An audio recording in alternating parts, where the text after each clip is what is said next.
오늘의 주요 뉴스입니다. 노영민 대통령 비서실장과 비서실 산하 수석 비서관 5명이 사의를 표했습니다. 청와대 다주택 참모들이 집을 처분하는 과정에서 구설에 오른 것에 대해 책임을 진다는 것으로 보입니다. 정부의 의대 증원, 정원 증원 등에 반발해 집단 휴진한 전공의들이 서울 여의도에서 집회를 열었습니다. 전공의 13,500여 명 가운데 70%가 참여했고 정부는 유감을 표했습니다. 춘천 의암댐에서 침몰한 경찰정이 사고 지점에서 14km 떨어진 경기도 가평에서 발견됐습니다. 경찰은 수초섬 고정 작업을 누가 지시했는지 등 사고 경위를 조사하고 있습니다. 충청과 남부 지역 곳곳에 천둥 번개를 동반한 강한 비가 쏟아지는 가운데 내일까지 최대 300mm가 넘는 많은 비가 내릴 것으로 보입니다. 정부는 경기 안성과 강원 철원 등 피해가 큰 7곳에 특별 재난 지역을 선포했습니다. 긴 장마에 수해까지 덮치면서 상추와 시금치 같은 채소 가격이 2배 가까이 올랐습니다. 대형 마트가 비축해둔 재고 물량도 이번 주면 바닥을 드러낼 것으로 예상돼 다음 주부터는 가격이 더 오를 것으로 보입니다. 추미애 법무부 장관이 두 번째로 단행한 검사장급 인사에서 이성윤 서울중앙지검장이 유임되고 조남관 검찰국장이 대검 차장으로 승진했습니다. 윤석열 검찰총장을 보좌하는 대검 부장 대부분은 교체됐습니다.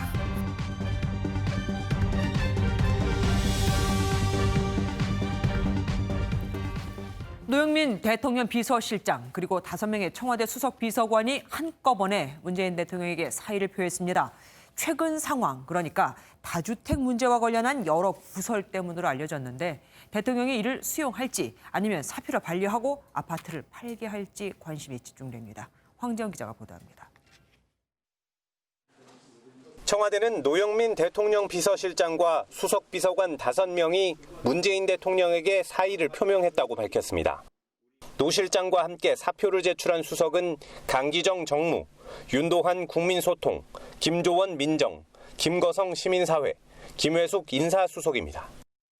노영민 대통령 비서실장과 비서실 소속 수석 비서관 5명 전원이 문재인 대통령에게 일괄로 사의를 표명했습니다. 청와대 고위급 참모 6명의 사의 표명은 문 대통령의 윤종인 개인정보보호위원장 임명장 수여식 직후 의견이 최종 조율된 것으로 전해졌습니다. 노 실장이 최근 상황에 대한 종합적인 책임을 지겠다고 판단했고 다른 수석들이 함께한 것으로 알려졌습니다.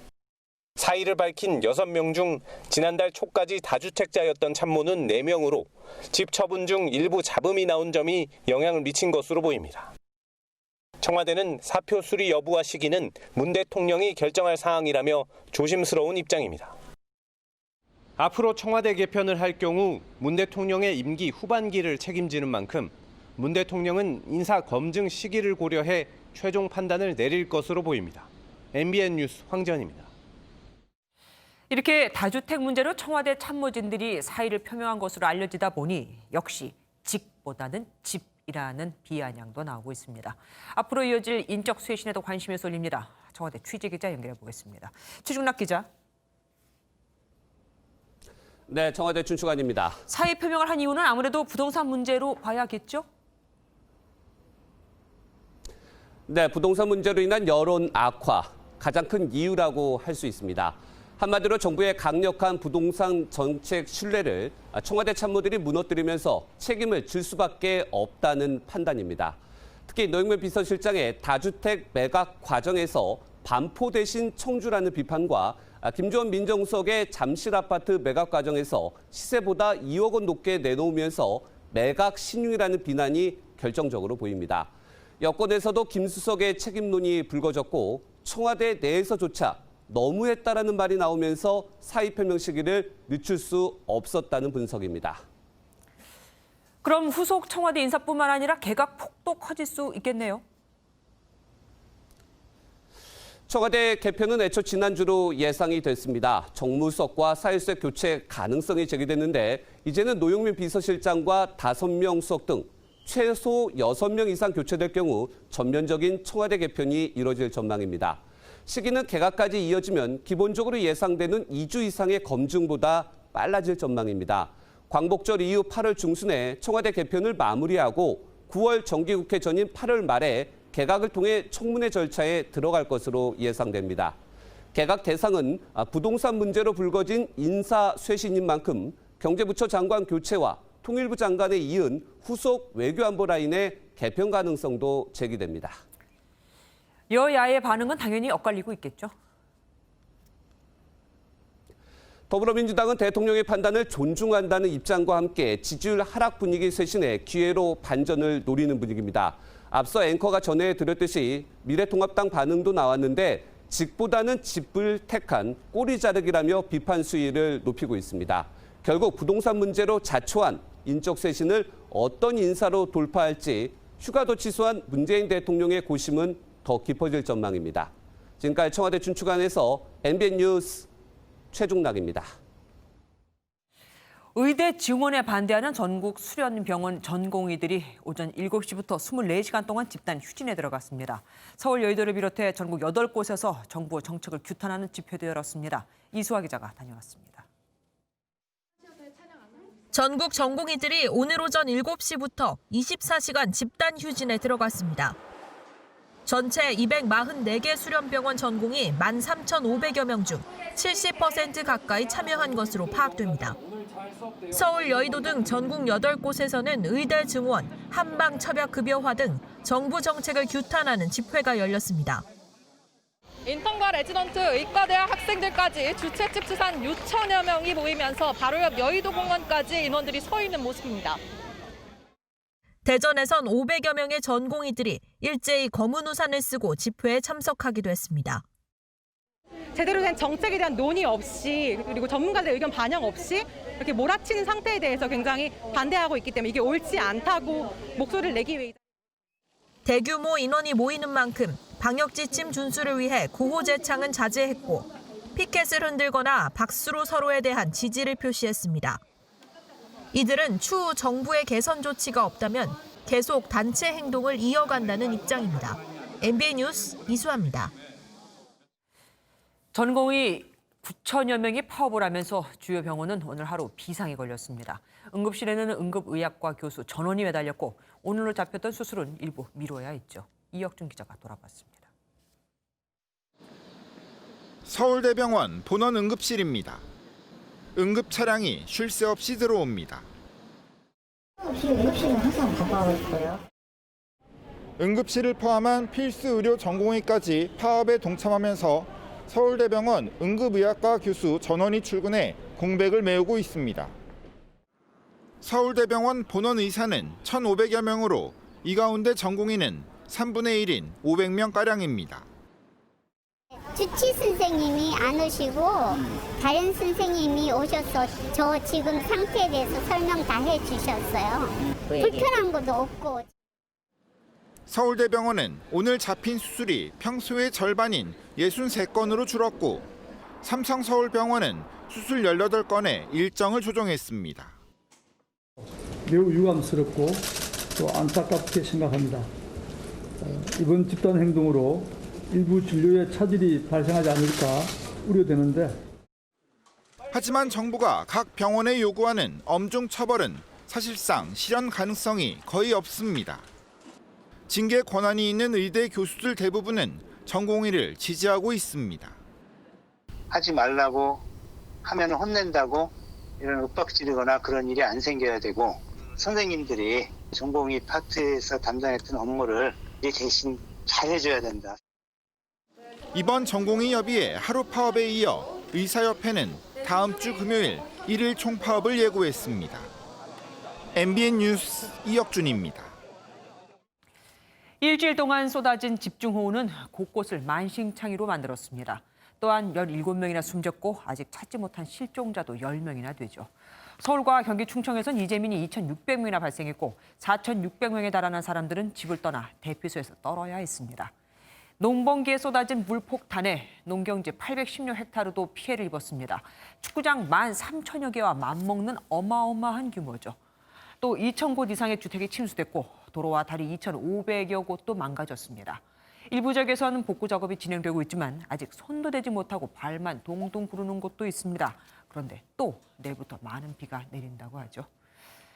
선박 3척이 뒤집히면서 1명이 숨지고 5명이 실종된 춘천 의암호 사고 이틀째 수색 범위는 서울 행주대교까지 확대됐습니다. 전복된 경찰정은 사고 지점에서 14km나 떨어진 가평에서 발견됐으니 얼마나 물살이 셌는지도 알 수 있죠.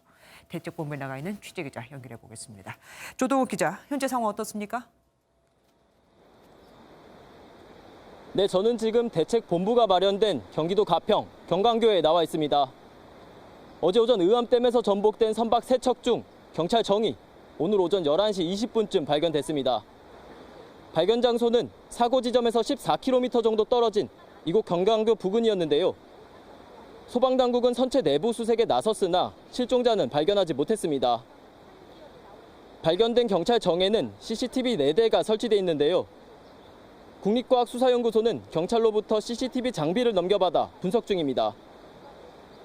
사고 당시 어떤 상황인지는 내일 분석 결과가 나오면 확실히 알 수 있을 것 같습니다.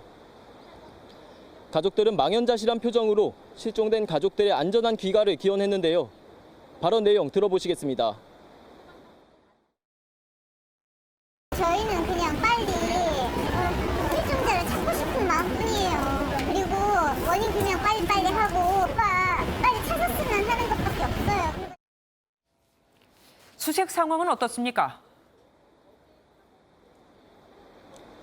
네, 어젯밤 종료된 수색은 오늘 오전 6시부터 재개됐습니다. 경찰과 소방, 공무원 등 총 2,600명가량이 투입됐고 헬기와 드론 등 장비 총 189대가 동원됐습니다. 팔당댐까지 예정됐던 수색 범위는 현재 서울 행주대교까지 확대된 상태입니다. 청평댐과 팔당댐 모두 수문을 개방한 상태라 실종자가 서울 한강 지역에서도 발견될 수 있기 때문입니다. 하지만 유속이 워낙 빠른 상황에서 내일 비가 예보되어 있고 흙탕물이 가득해 실종자 수색은 난항을 겪고 있습니다. 지금까지 경기도 가평 경강교에서 MBN 뉴스 조동욱입니다. 어제 의암댐 사고 지점에서 13km 떨어진 곳에서 사고 1시간 만에 68세의 생존자가 발견됐었죠. 당시 수문 9개를 개방했으니 수문 하나에 초당 1,100톤의 물이 쏟아졌는데 그런데도 크게 다친 곳이 없었습니다. 보통은 돌 같은 데 부딪혀 많이 부러지거든요. 되레 구조되자마자 동료들부터 걱정했다고 합니다. 박기원 기자가 당시 상황을 들어봤습니다. 어제 오전 11시 30분쯤 춘천시 춘성대교 쪽으로 파란 부유물들이 떠내려옵니다. 의암호의 수초섬을 떠받치던 장비의 잔해입니다. 다행히 한 60대 남성은 춘성대교 앞에서 수상레저 직원들에게 발견돼 구사일생으로 목숨을 건졌습니다. 의암댐에서 사고를 당한 남성은 약 13km 정도를 떠내려와 이곳 춘성대교 인근에서 구조됐습니다. 남성이 의암댐으로 휩쓸렸을 때 댐은 수문을 10m 높이까지 내린 상태였습니다. 부유물들이 막 떠내려와가지고 이제 치우고 있는 도중에 이제 파란색 구명조끼를 입은 사람이 보이더라고요. 수상 레저 업체 직원들은 3명이 모터보트를 타고 즉시 구조에 나섰습니다. 구조된 남성은 탈진 직전이었습니다. 저체온증이라든지 막 춥고 막 이런 상태로 거의 그냥 기절하기 직전에 그런 상황, 아직 간신히 살아있는 상황, 그런 상황이시더라고요. 정신을 차린 남성은 동료들부터 걱정했습니다. 춘천시청의 환경과로 연락해달라, 자기 그게 처음에 하신 말씀이에요. 내 주변에 3명이 있었는데 그분들은 어디로 가는지 모르겠다, 이렇게 그런 얘기 하시더라고요. 구조된 남성은 인근 병원으로 이송돼 치료를 받고 있습니다. 저체온증으로 오셨던 것 말고는 특별한 예상 없으시고 회복 중이시다. 경찰은 남성이 회복하는 대로 사고 당시 상황을 조사할 계획입니다. MBN 뉴스 박규원입니다. 댐 수문이 열린 상황에서 춘천시가 작업을 하지 말라고 했는데도 기간제 근로자들이 자발적으로 작업을 강행했다는 게 말이 되느냐. 의암댐 실종자 가족이 한 말입니다. 수초섬을 지키라고 지시한 사람이 누구인지, 배 세척에 걸렸다는 와이어에는 문제가 없었던 건지 강대엽 기자가 취재했습니다. 빨갛고 하얀 선체를 가진 선박이 뒤집혀 떠내려옵니다. 뒤이어 구조 작업을 위해 뒤따라오는 선박도 눈에 띕니다. 어제 오전 11시 30분쯤 인공수초섬 고박 작업을 하다 뒤집힌 배의 모습입니다. 작업을 진행하던 고무보트와 경찰선, 행정선 모두 이 와이어에 걸려 전복됐습니다. 선박 등 물체가 물살에 떠내려가는 걸 막기 위해 댐 상류 500m 지점에 설치한 건데 강한 물살에 오히려 선박을 전복시킨 겁니다. 모든 댐들은 수문으로 가기 직전에 그걸 설치해 놓죠. 물살이 세니까 그리 했던 건데 좀 문제가 있었던 거죠. 경찰은 댐을 방류하는 위험한 상황에서 누가 고박 작업을 지시했는지에 수사력을 모으고 있습니다. 뒤집힌 선박 3척 외에 4-5척의 선박이 더 투입돼 작업을 진행했던 것으로 전해졌습니다. 누군가의 지시 또는 기관 간의 요청이 없었다면 이처럼 많은 선박이 투입되지 않았을 거라는 의문이 제기되고 있습니다. MBN 뉴스 강대엽입니다. 강원 철원 지역은 폭우가 잦아들면서 한탄강의 수위도 내려갔습니다. 그런데 전방 지역이라 그런 거겠죠. 물에 지뢰 2개가 쓸려 내려왔거든요.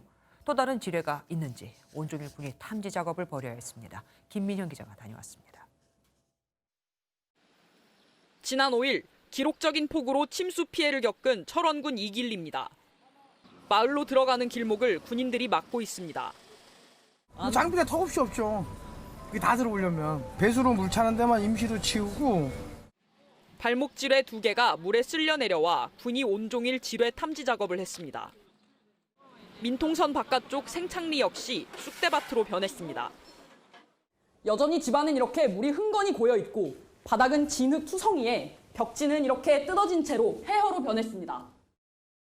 이게 사람 사는 거냐고. 밥도 못 먹고 그냥 한석게 해줘야 우리가 살지 않습니까 이거.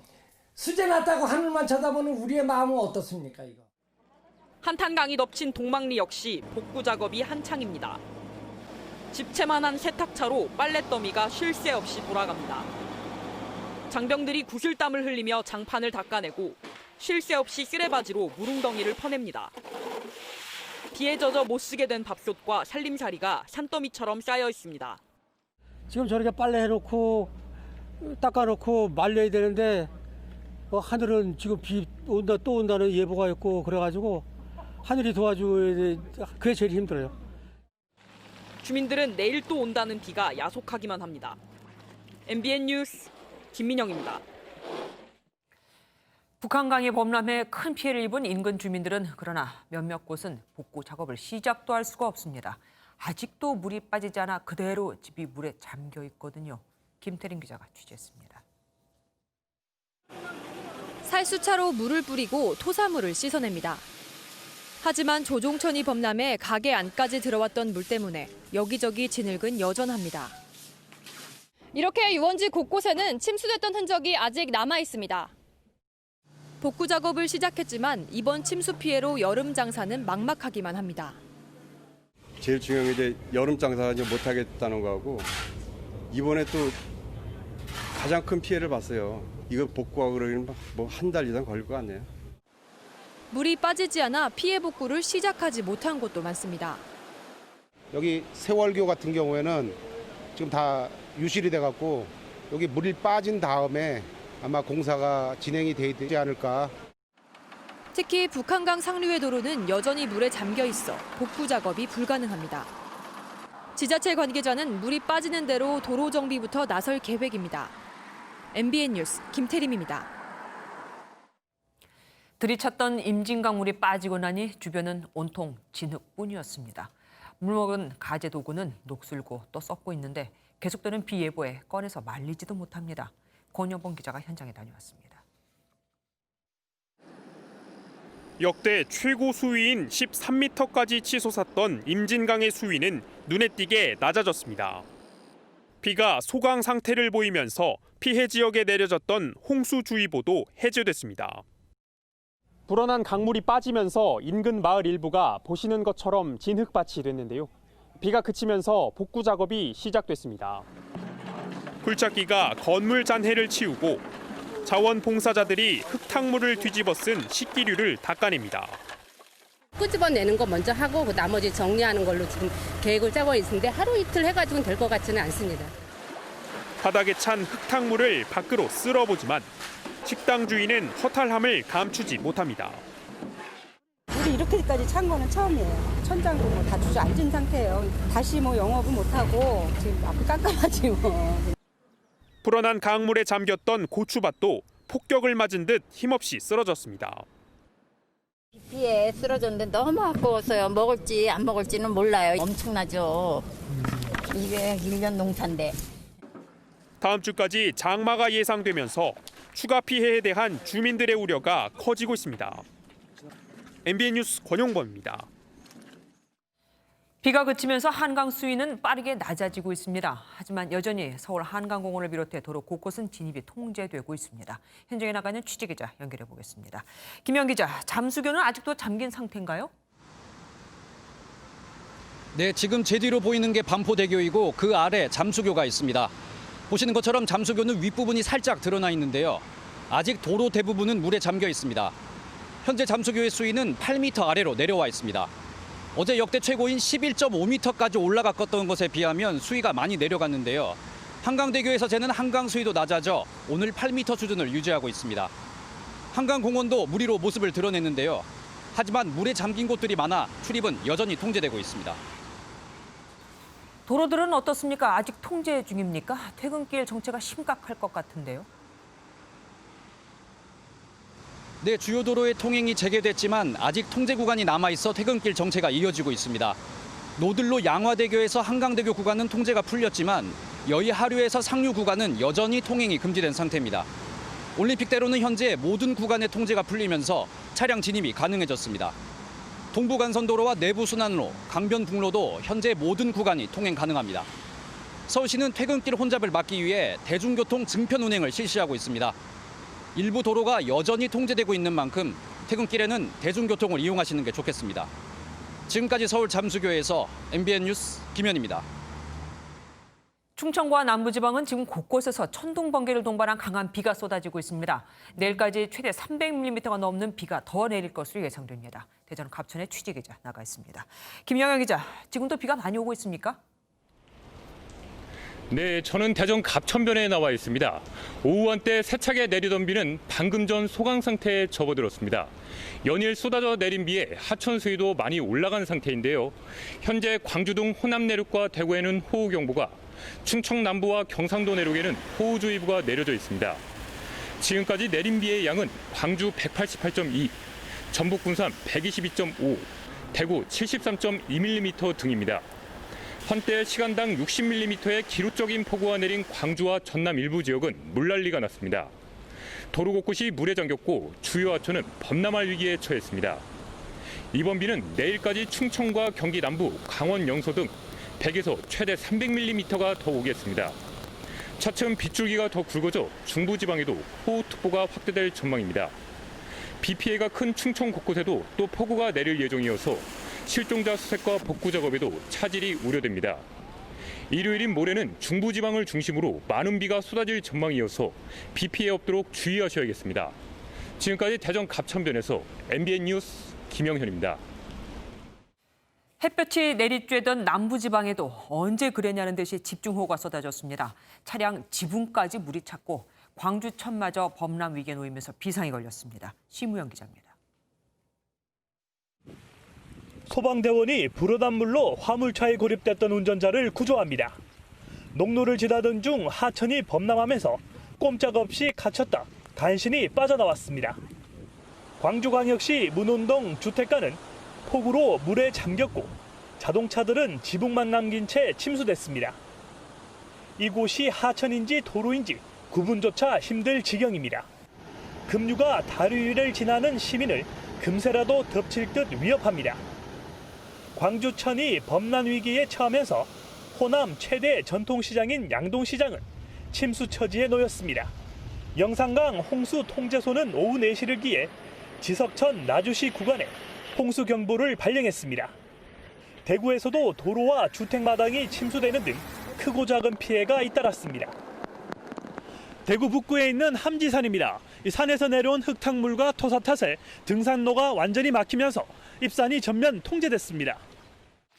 인근 하천은 급류에 떠밀려온 쓰레기 탓에 물길이 막혀버렸습니다.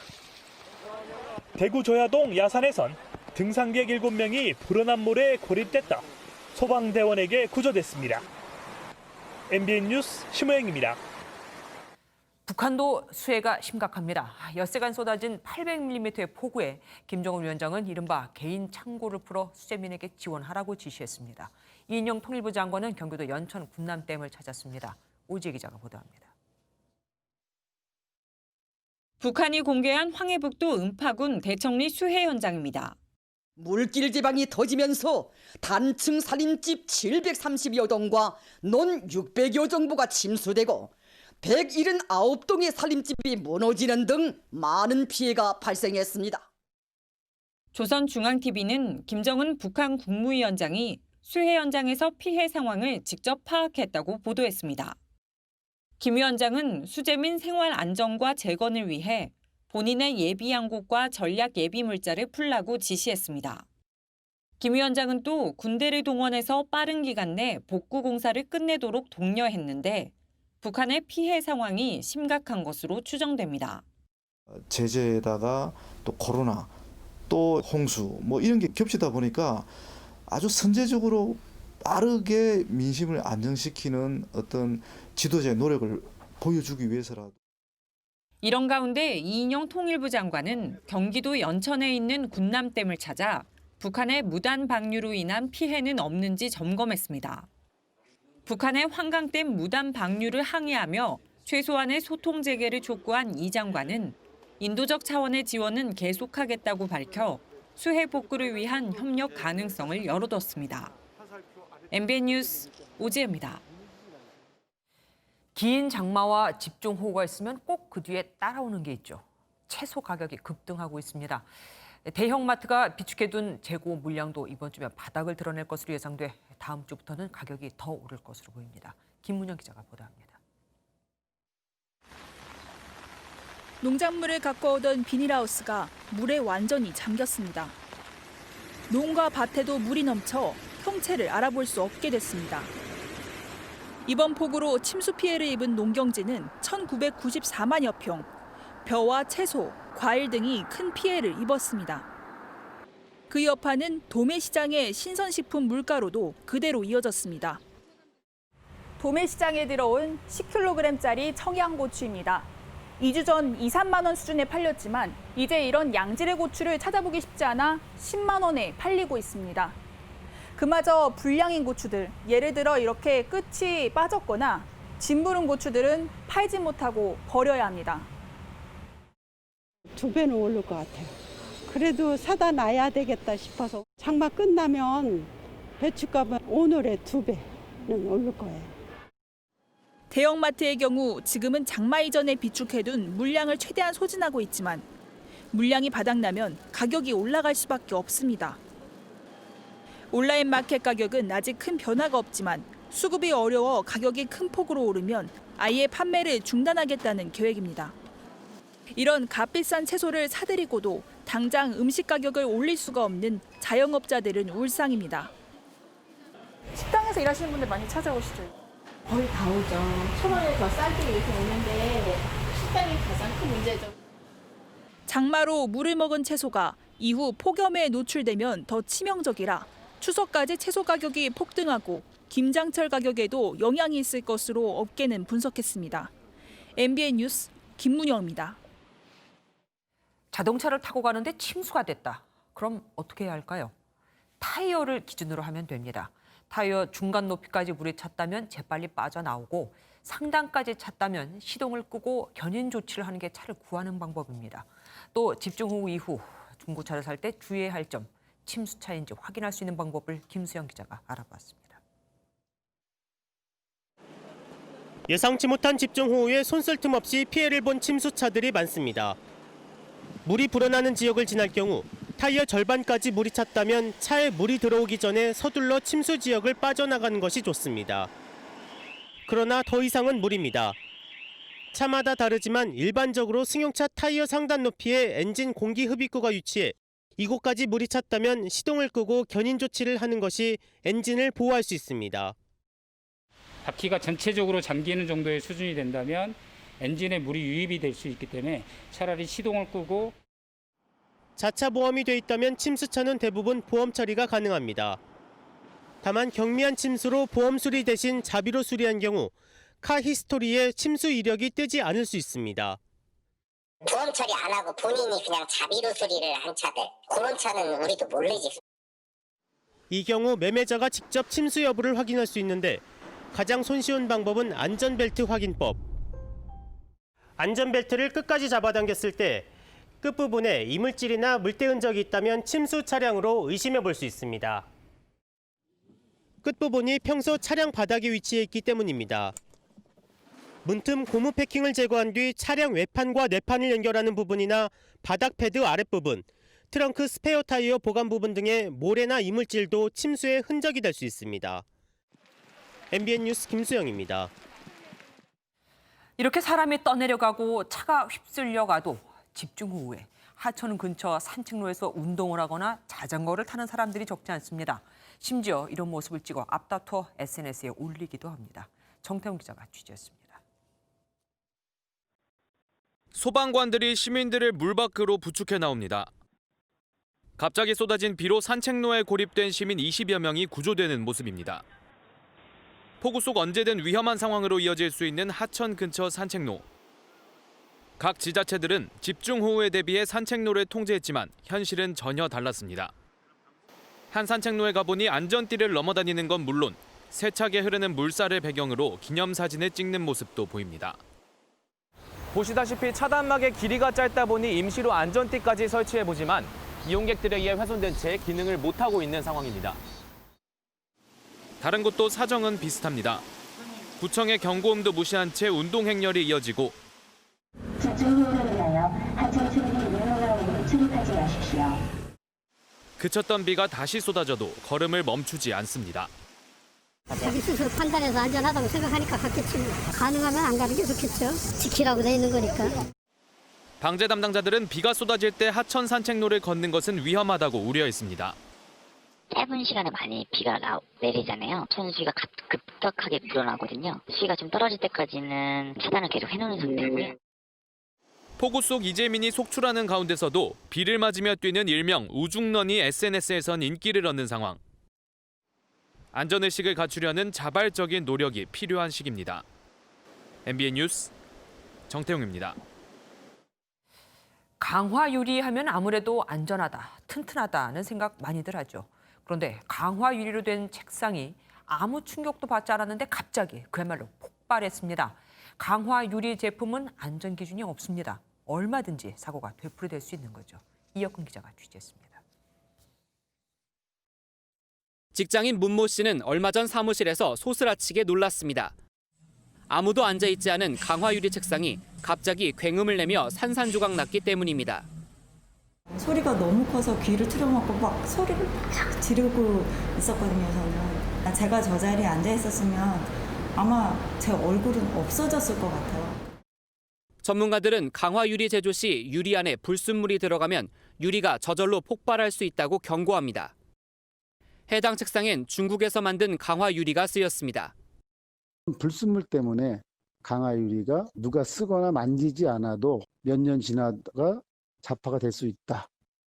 매년 강화 유리 파손 관련 소비자 신고는 수십 건에 달하지만 국내엔 강화 유리 관련 안전 기준조차 없습니다. 해당 업체는 폭발한 책상을 피해자에게 새 제품으로 교환해줬다고 밝혔습니다.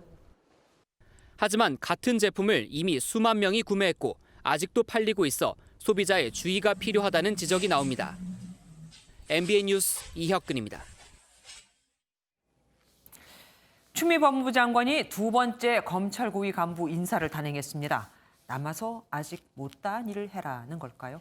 이성윤 서울중앙지검장은 유임됐고 추 장관의 참모 조남관 법무부 검찰국장이 고검장으로 승진해 대검 차장검사로 부임합니다. 친정권 성향 인사들이 대거 중용됐습니다. 김지영 기자입니다.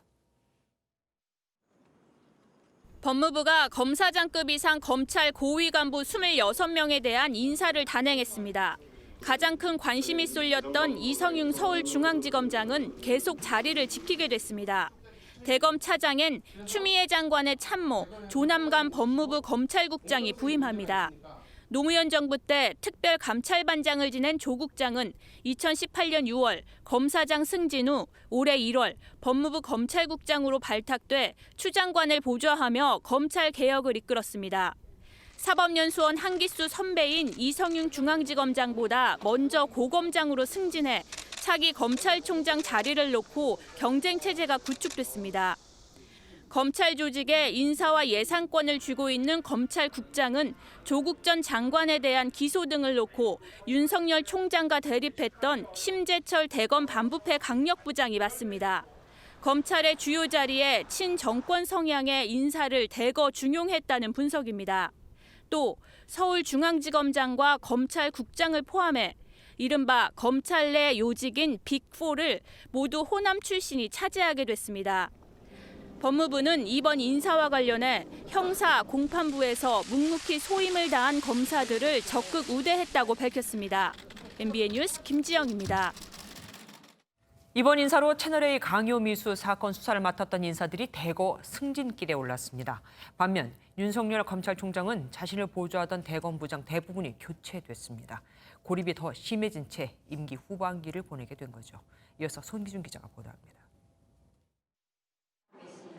가장 관심을 끌었던 이성윤 서울중앙지검장의 거취는 유임으로 결정됐습니다.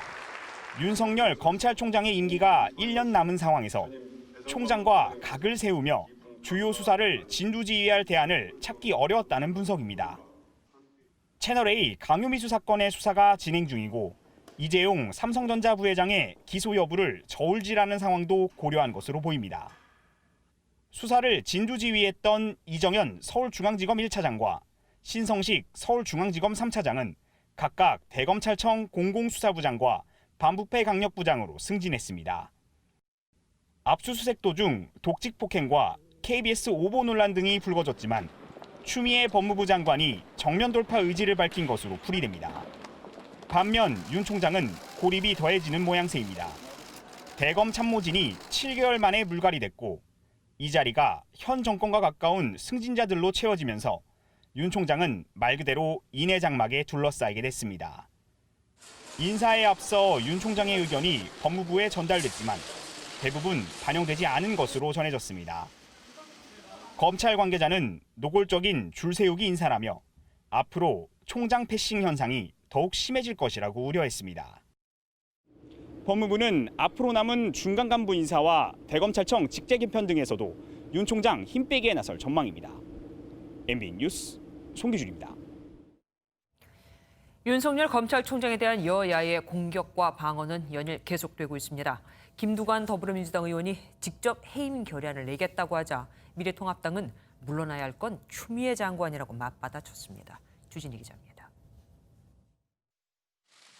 윤석열 검찰총장의 연일 날을 세우고 있는 김두관 더불어민주당 의원은 국회 차원의 해임 촉구 결의안을 준비하겠다고 밝혔습니다. 김 의원은 SNS를 통해 해임 이유가 명확하다며 국민이 뽑은 정부를 독재와 전체주의라고 공격했다고 지적하면서 추미애 법무부 장관에게 징계위원회를 열어야 한다고 요구했습니다. 윤석열 총장이 국무위원이 아니어서 해임 대상이 포함되지 않자 징계에 의해서 검찰총장을 해임할 수 있다는 검찰청법을 염두에 둔 것으로 보입니다. 이재정 민주당 의원도 윤석열 총장이 정치를 하고 있다며 사실상 사퇴를 요구했습니다. 국민의 신뢰를 잃은 상황에서 스스로가 그 역할을 하고 있는지 반추해 본다면 하루도 그 자리에 있을 면목이 없어야 하는 거 아닌가요? 미래통합당은 물러나야 할 사람은 추미애 법무부 장관이라고 반박했습니다.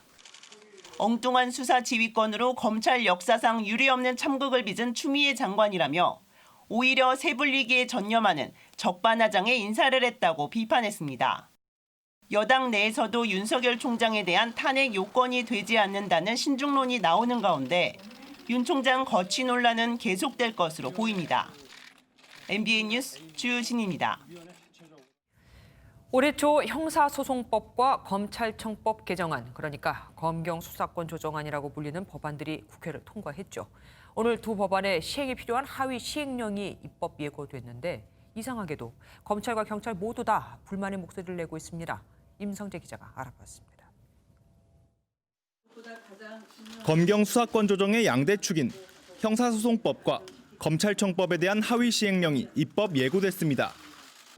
형사소송법 시행령엔 검찰과 경찰, 양기관의 협력 관계에 관한 규정이 담겼고 검찰청법 시행령에선 부패, 경제 등 검사가 직접 수사를 개시할 수 있는 6대 중요범죄의 범위를 보다 구체적으로 한정했습니다.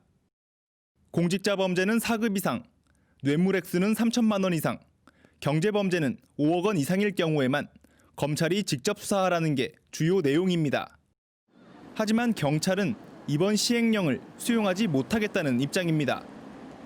마약 범죄와 사이버 범죄를 검찰이 수사할 수 있는 등 검찰의 직접 수사 범위가 상당한 만큼 검찰개혁이란 당초의 취지를 살리지 못했다는 겁니다. 견제와 균형의 원리가 작동되는 민주적 형사사법 체계를 마련하는 것임에도 불구하고 일정 부분에서는 우리 청 의견이 제대로 반영되지 않아 특히 형사소송법 시행령을 검찰 상급기관인 법무부가 단독으로 주관해서 만들었다는 점, 검사가 압수수색 등 영장만 발부받으면 수사 개시 범위와 상관없이 계속 수사할 수 있다는 점 등도 문제 삼았습니다. 검찰도 수사 대상을 직급과 금액 등으로 나누는 건 탁상 행정이라며 불만을 드러냈습니다. 수사는 생물이라고 합니다. 수사 범위를 규정으로 극히 제한하면 매우 위험한 발상이고 진실을 밝히는 일을 가로막는 장애물이 될. 개정 시행령이 내년 1월부터 적용될 예정인데 검경 모두는 시행되기 전까지 법안 수정을 위해 노력하겠다고 밝혔습니다. MBN 뉴스 임성재입니다. 초대형 폭발 참사를 겪은 레바논 수도 베이루트는 민심이 요동을 치고 있습니다. 이번 참사가 6년간이나 아무런 대책 없이 그 위험한 질산 암모늄을 방치한 데 따른 인재라는 소식에 무능한 정치 지도자들에게 분노가 커진 겁니다. 레바논에 주는 구호물자가 부패한 사람들에게 돌아가지 않게 하겠다고 프랑스 대통령이 약속을 해야 할 정도였죠. 신혜진 기자입니다. 시민들이 레바논 법무부 장관에게 물병을 집어 던집니다. 폭발 참사에 분노한 시민 수백 명이 거리로 뛰쳐나온 겁니다. 거리 곳곳엔 레바논 정부가 테러리스트라는 피켓이 걸렸고 시민들은 정권 퇴진을 요구했습니다. The government is not working for the interest of the people. It's obvious. 150여 명이 숨지고 5천여 명이 다친 베이루트 폭발 참사. 이재민은 30만 명, 재산 피해액은 18조 원이 넘는 것으로 추산되고 있습니다. 순식간에 폐허가 된 보금자리를 복구하기 위해 시민들은 스스로 빗자루와 삽을 들었습니다.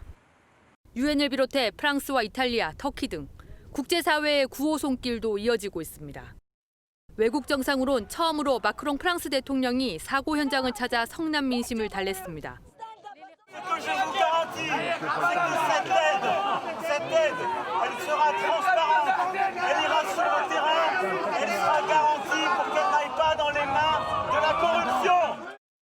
이번 참사의 원인으로 지목된 질산 암모늄 2,750톤은 7년 전 로수스 화물선이 싣고 들어온 것으로 드러났습니다. 당시 화물선이 항구 사용료 문제로 법적 분쟁에 휘말려 더는 운행을 못하게 되자 선박에 있던 대량의 질산 암모늄을 항구 창고로 옮겨 수년간 방치해뒀던 겁니다. 수차례 경고를 묵살한 관리 소홀이 이번 사고의 원인으로 지목되면서 당국에 대한 비판의 목소리는 갈수록 커지고 있습니다. MBN 뉴스 신혜진입니다. 미중 간 충돌 위기는 정치, 경제적인 면만 있는 게 아니죠. 남중국해와 대만 해협 등에서의 군사적 충돌 우려도 높아지고 있습니다. 그래서 미중 두 나라 국방장관이 1시간 반 동안 통화를 했는데 그야말로 설전만 오갔습니다. 한성원 기자입니다. 미국이 지난 4일 대륙간 탄도미사일 미니트맨 3를 시험 발사하자 곧바로 중국은 이에 맞서 중거리 대함 탄도미사일을 쐈습니다. 이른바 항공모함을 잡는 미사일을 쏜 겁니다. 이처럼 미국과 중국의 군사훈련 강도가 높아지는 가운데 남중국해와 대만 해협 문제 등을 논의하기 위해 두 나라 국방장관이 1시간 반 동안 통화했습니다. 사태 진정이 목적이었지만 소득은 없었습니다. 마크 에스퍼 미 국방장관은 통화에서 대만과 남중국해 인근에서 벌이는 중국의 불안정한 활동에 관해 우려를 표명했습니다. 에스퍼 장관은 또 중국이 국제법과 규칙, 규범을 준수하고 국제적 약속을 이행하는 것이 중요하다고 강조했습니다. 반면 중국은 갈등을 유발한 나라는 바로 미국이라며 책임을 돌렸습니다. 중국 관영 신화통신에 따르면 웨이펑어 국방부장은 이제 미국이 잘못된 언행을 멈추고 위험한 행동을 피해야 한다고 주장했습니다. 특히 40년 만에 첫 고위급 방문인 미국 보건부 장관의 대만 방문을 놓고 중국 관영 매체들이 군사카드 사용 가능성까지 언급하면서 실제 두 나라 간 우발적인 군사 충돌 우려까지 나오고 있습니다. MBN 뉴스 한성원입니다.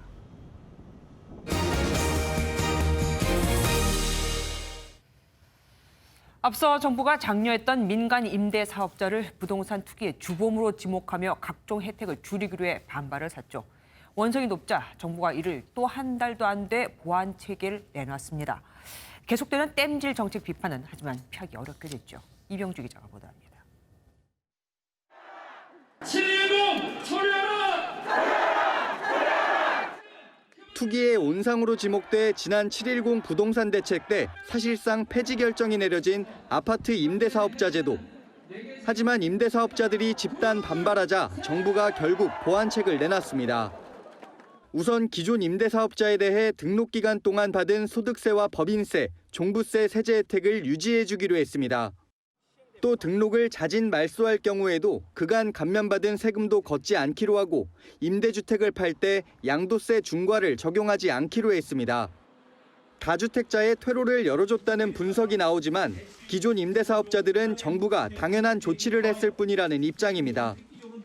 오히려 정부가 약속했던 장기 임대에 따른 양도세 면제 혜택을 받을 수 없도록 해 속았다는 설명입니다. 강제 말소해서 더 이상 사업을 할 수 없다면 양도세 혜택을 제대로 받을 수가 없습니다. 임대사업자들하고 한 약속을 저버리지 말고 원하는 대로. 정부는 이번 보완책이 7.10 대책 발표 이전 등록한 임대사업자에게만 적용된다는 점을 강조했지만 땜질 정책이라는 비판은 피하기 어렵게 됐습니다. MBN 뉴스 이병주입니다. 증시가 연일 상승하면서 코스피 지수가 2,300선도 훌쩍 넘어섰습니다. 증시만 보면 우리 경제가 V자 반등을 한 것처럼 보이는데 코로나19에 풀린 돈이 실제 경기와는 다르게 증시를 먼저 밀어 올린 겁니다. 이기정 기자가 보도합니다. 코스피는 2,351로 마감하며 나흘 연속 연중 최고치를 깼습니다. 코스닥도 10거래일 연속 올라 2018년 6월 이후 가장 높은 수준을 기록했습니다. 코로나19 이전 수준을 훌쩍 넘어선 건 물론 폭락했던 3월과 비교하면 코스피는 60%, 코스닥은 2배로 오르는 V자 그래프를 그리고 있습니다. 주가 상승은 이른바 BBIG, 바이오와 배터리, 인터넷과 게임 관련주 등 코로나19 수혜주와 미래 성장주가 이끌고 있습니다. LG화학, 네이버와 카카오 등 관련 기업들의 2분기 실적은 이 같은 기대를 뒷받침했습니다. 이드롭종은 2022년까지 구조적인 성장을 이어갈 것으로 예상을 하고 있습니다. 한국판 유지를 비롯한 글로벌 주요국들의 정책이 가세하고 있어서 넘치는 유동성이 증시를 끌어올리고 있는 건데 실제 주식 투자 대기 자금인 투자자 예탁금은 연초 30조 원에서 50조 원 수준으로 급증했습니다. 미 연준의 완화적인 통화정책 기조의 강화, 달러 약세로 인한 신흥국으로의 글로벌 자금 유입 이런 것들을 감안했을 때 유동성 장세 흐름은 당분간 이어질 거로 보고 있습니다. 하지만 유동성만으로 주가가 오르기엔 경기 회복에 대한 불확실성이 큰 만큼 추가적인 상승에 부담이 될 거라는 전망도 있습니다. MBN 뉴스 이기종입니다. 민변 권경의 변호사의 폭로를 놓고 여야 정치권은 공방을 이어갔습니다. 미래통합당은 권한 유착 의혹에 대해 특검과 국정조사를 추진하겠다고 했고 더불어민주당은 기억의 착오일 뿐이라며 일축했습니다. 김도영 기자입니다. 미래통합당은 민변 권경의 변호사 폭로와 관련해 검언 유착이 아닌 권한 유착이 드러났다며 국정조사와 특검을 요구했습니다. 권 변호사는 지난 3월 한상혁 방통위원장으로부터 한동훈은 반드시 내쫓을 거고 그에 대한 보도가 곧 나갈 것이란 취지의 전화를 받았다고 주장했습니다. 통합당은 다음 주 한상혁 방송통신위원장을 방송법 위반과 업무방해 혐의로 검찰에 고발하겠다고 밝혔습니다. 국가 권력 시스템을 사유화하는 중대한 국기문란에 해당하는 만큼 국정조사나 특검을 통해서 명백히 밝혀져야 할 사안. 더불어민주당은 권 변호사의 기억 오류일 뿐이라며 선을 그었습니다.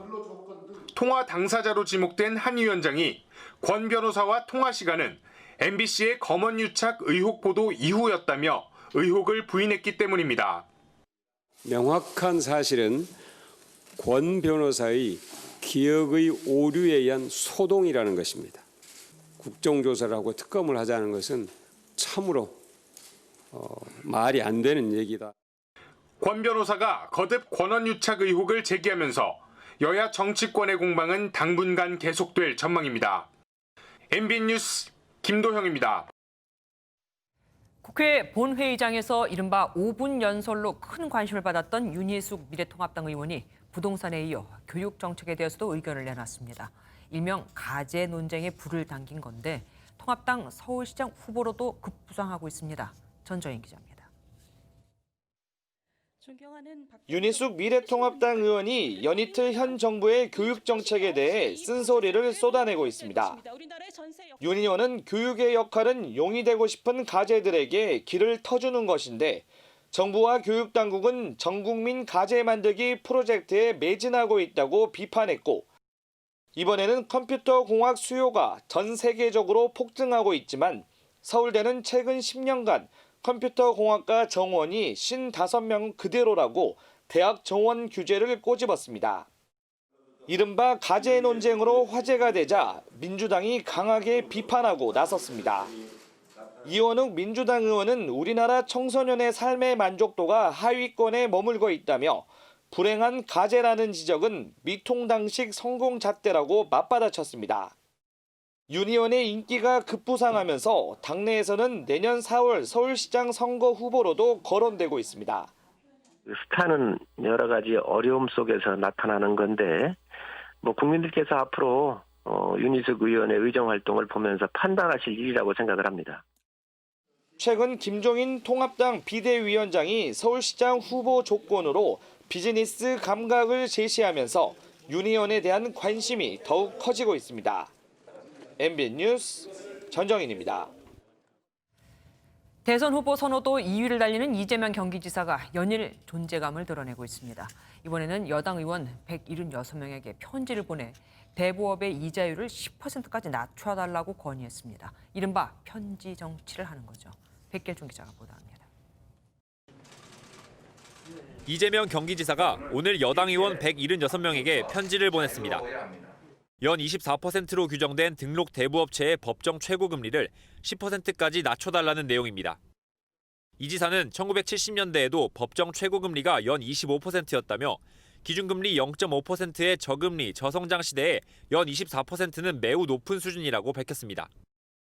대부업의 최고금리는 2010년 44%에서 24%까지 꾸준히 낮아졌지만 이 지사는 불법 사금융 최고금리를 연 6%로 제한하면서 등록 대부업체에 대해선 4배에 달하는 이자를 받을 수 있게 하는 건 모순되는 일이라고 덧붙였습니다. 지난달 17일 국회의원 300명 전원에게 편지를 보내 수술실 CCTV 설치 법제화를 요청한 데 이은 두 번째 편지 정치입니다. 이런 적극적인 행보를 놓고 이 지사가 대법원의 무죄 취지 파기환송 판결 이후 본격적으로 대선 준비에 나섰다는 해석도 나옵니다. 그동안에는 어떻게 보면 한쪽 발목이 묶여 있었다 이렇게 얘기할 수 있을 텐데요. 이제 그게 풀렸기 때문에 대선이라고 하는 게 많이 남은 것도 아니잖아요. 이제 적극적으로 행보를 하는 것이다. 이렇게. 이 지사의 편지를 받은 의원들은 포퓰리즘이다, 정책으로 승부하겠다는 것이다 등 다양한 반응을 보이는 가운데 이 지사의 행보에 관심이 쏠리고 있습니다. MBN 뉴스 백길종입니다.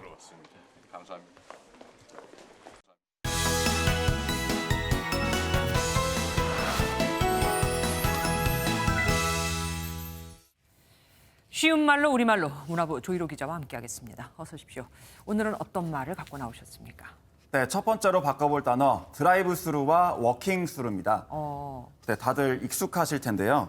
코로나19 검사를 할 때 시간과 접촉을 최소화해서 감염 위험을 차단하는 획기적인 방식입니다.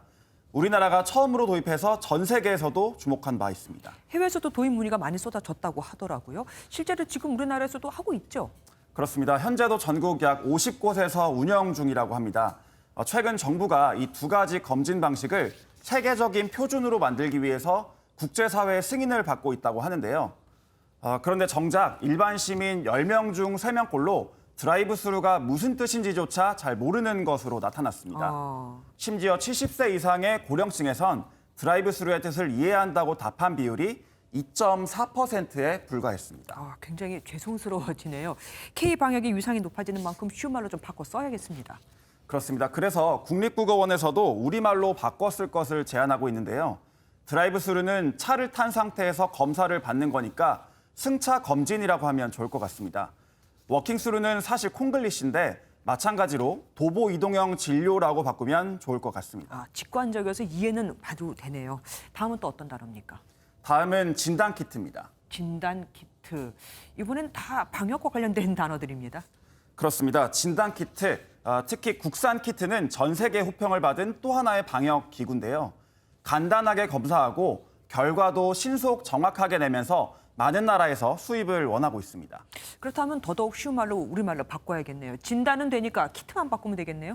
그렇습니다. 진단 키트는 감염 여부를 확인하는 검사 장비니까 말 그대로 진단 도구라고 하면 좋겠습니다. 세계적으로 한국형 방역이 호평을 받는 만큼 우리말을 쓰는 노력도 함께하는 게 위상을 더 높이는 게 아닐까 싶습니다. 무의식 중에 있지도 않은 새로운 단어를 외국어를 만들어 쓰는 경우가 참 많은 것 같습니다. 지금까지 잘 들었습니다. 8월 반등을 예고한 롯데가 8월이 되자 진짜 달라졌습니다. 공격과 수비에서 놀라운 집중력을 보여주며 4연승을 달려 중위권 싸움을 더욱 달궜습니다. 김동환 기자가 보도합니다. 주자 1, 2루 실점 위기. 1, 2루 사이에서 땅볼을 잡은 롯데 유격수 마차도가 2루까지 뛰어가 밟고는 1루로 송구해 더블 아웃을 잡습니다. 좌익수 전준우는 다이빙 캐치로 실점을 막고 중견수 민병헌도 멋진 수비로 투수를 만세 부르게 했습니다. 한동희와 마차도의 연속 타자 홈런까지 터지며 완승한 롯데는 4연승 신바람을 냈습니다. 8월에 반등한다던 허문회 감독의 공언대로 8월 4경기를 모두 이긴 겁니다. 선발 투수 4명이 모두 승리하고 4경기 모두 7득점 이상, 실책은 하나도 없을 만큼 공수 짜임새가 완벽한 팀으로 돌변했습니다. 2월 달부터 선수들이 자기만의 루틴을 조금 정해가지고 해가왔던 게 이제는 한 6개월 정도 됐거든요. 그래서 저는 8월 달에 치고 올라간다고 이야기를 했던 겁니다. 한때 8위까지 떨어졌던 롯데가 승률 5할 이상으로 반등하면서 중위권 싸움은 더 치열해졌습니다. 4위 LG와 7위 롯데가 불과 3.5경기 차. 3위 두산도 가을 야구까지 안심할 수 없습니다. 최고 인기팀인 LG, 롯데, 기아, 이른바 엘로끼 세 팀이 중간에 끼어있어 흥미가 배가 됐습니다. 코로나19와 장마에도 강행군 중인 프로야구는 롯데의 약진과 오는 11일부터 30%로 확대되는 관중 입장 호재로 새로운 동력을 얻게 됐습니다. MBN 뉴스 김동환입니다. 오늘 가을의 첫 절기 입추였지만 장마가 끝날 기미를 보이지 않습니다. 중북부에 영향을 미쳤던 비구름이 오늘은 충청과 남부를 중심으로 영향을 미쳤는데요.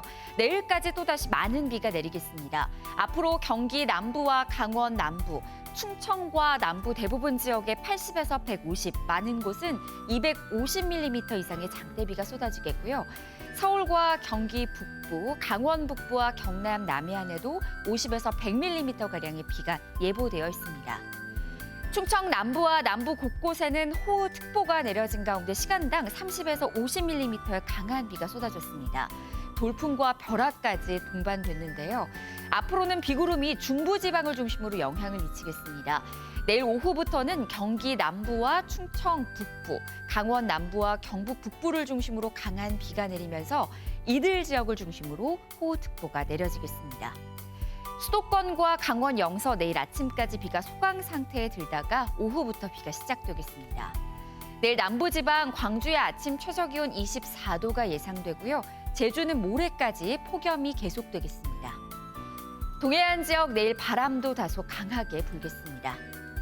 모레에도 중부지방은 종일 비가 이어지겠고요. 남부는 오후쯤 비가 그칠 것으로 예상됩니다. 날씨였습니다. MBN이 선정한 이 한 장의 사진입니다. 며칠 전 강한 비바람을 동반한 요란한 장마가 이어지던 날 5명의 작업자가 외줄 하나에 의지한 채 고층 건물 외벽을 청소하고 있습니다. 청소 일정이야 사전에 정해졌었겠지만 그래도 저건 아니죠. 안전은 운에 맡겨서는 안 됩니다. MBN 종합뉴스 여기서 마치겠습니다. 함께해 주신 여러분 고맙습니다.